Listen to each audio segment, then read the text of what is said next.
قال رب إني دعوت قومي ليلا ونهارا. What does Tawḥīd mean? In the Arabic language, it comes from the word wahhada yuwahhidu. It means to make something single and unique. That's what Tawḥīd means in the Arabic language. To make something single and unique by itself. And as Shaykh ibn al-Uthaymeen and the others, they explained that Tawḥīd can only be implemented, i.e. you can only make something single and unique by affirmation and negation. You have to affirm and you have to negate. You have to do both of those things to make something single and unique. And if you only do one of them, then you haven't made that thing single and unique.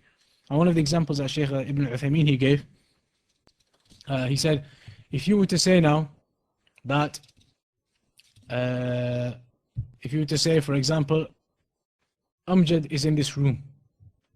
If someone was to say that Amjad is sat in this room, is it possible for me to say now that there are also other people sat with Amjad or not? Just that statement by itself, if I was to say, Brother Amjad is sat in the mosque. Brother Amjad is sat in the mosque. What does that mean? It means that a brother by the name of Amjad is sat in the mosque. Does it mean that there's anyone else sat in the mosque or not with him? Or is he the only one sat in the mosque? Is it possible that there could be other people? It's possible, because I haven't mentioned anything else. All I've said is Amjad is in the mosque. It's possible that there's another 20 brothers with him in the mosque. So I've affirmed that one particular person is in the mosque. But that affirmation by itself doesn't negate the existence of other people. So for me to make that unique for that one particular individual, I have to say that such and such is in the mosque, and at the same time negate and say, and no one else is in the mosque. Now it's unique. From that statement, if I say, Brother Amjad is in the mosque and there is no one else in the mosque, how many people are in the mosque now? No one. Brother Amjad is in the mosque and there is no one else. So one person. Now it's unique because I've affirmed the existence of someone in the mosque and I've negated the existence of anyone else. But if you do one of the two, it's not enough. If I say now, Amjad is in the mosque and I stop there.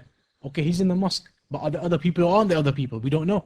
It's not enough there. The uniqueness hasn't occurred because there could be other people with him. Similarly, if I only negate, that doesn't mean anything either. If I say Amjad is not in the mosque, how many people are there in the mosque now?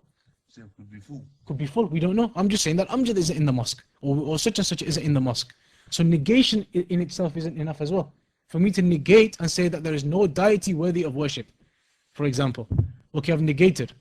But that negation itself isn't enough to make the Tawḥīd of Allah subhanahu wa ta'ala. Similarly, the affirmation, I say that Allah is the one deserving of worship. Okay, I've affirmed Allah is the one deserving of worship. But are there others deserving of worship as well, or not? So that for the Tawḥīd to be complete, you have to make the affirmation and the negation. So we say Allah has the one is the one deserving of worship.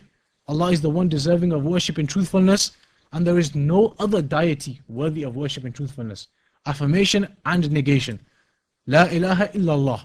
That there is no deity worthy of worship except Allah. Except Allah, there's your affirmation. There is no deity worthy of worship, there's your negation. But one of the two by itself isn't Tawḥīd. For you to just say there is a brother in the mosque, okay, that's affirmation that there is that brother in the mosque. How many others are there? We don't know. So it's not Tawḥīd. You haven't made it unique. And if I say that particular brother isn't in the mosque, again, it's not unique because there could be other people in the mosque.